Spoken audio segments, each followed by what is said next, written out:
মক্কা হারাম শরীফের সব লাশ হাজিরা মরে গেছে। এসব হাজিরা যারা মরে যায় মক্কা শরীফে, তাদেরকে সব লাশগুলো এইভাবে এক জায়গায় করে রেখে তখন কবরস্থানে নিয়ে যায়। এটা মক্কা হারাম শরীফে।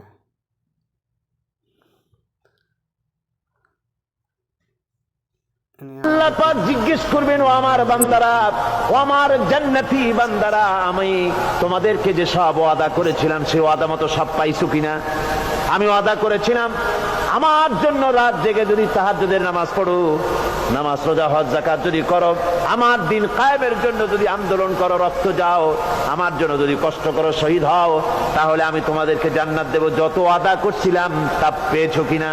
জান্নাতীরা বলবে ক্বালু নাআম, সব পেয়েছি, সব নেয়ামত পেয়েছি।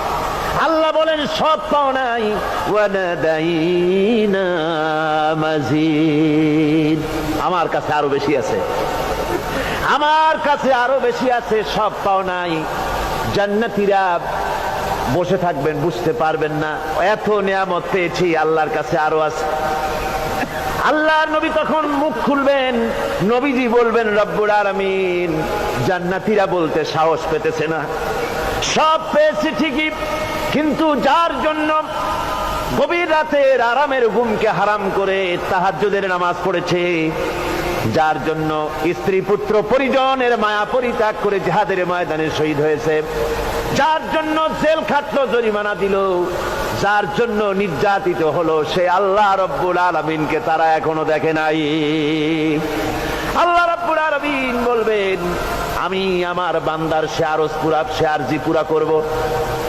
আল্লাহ রব্বুল আলামিন তার সামনের থেকে সমস্ত নূরের পর্দাগুলি সরে যাবে, রব্বুল আলামিন তার বান্দার দিকে, বান্দার সামনে জালুয়া আফরোজ হবেন।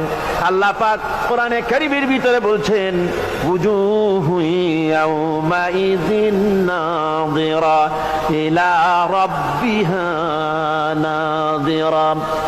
বান্দা, আল্লাহ পাক বান্দার দিকে তাকিয়ে থাকবেন, আর সমস্ত বান্দারা আল্লাহ রাব্বুল আলামিনের দিকে তাকিয়ে থাকবে। এই অবস্থায় কত কাল চলে যাবে কেউ টের পাবে না।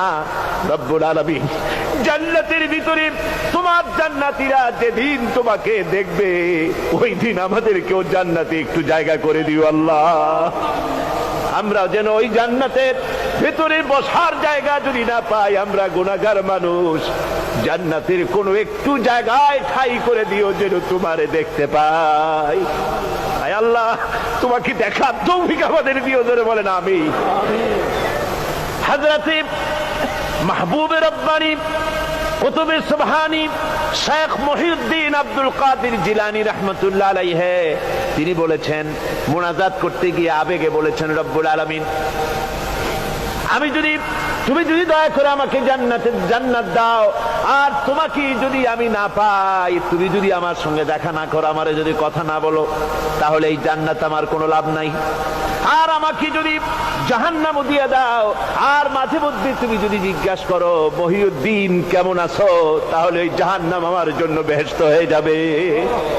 আয় আল্লাহ, আমি শুধু তোমারই চাই, শুধু তোমারে দেখতে চাই। আল্লাহ রাব্বুল আলামিনকে যেন আমরা দেখতে পারি,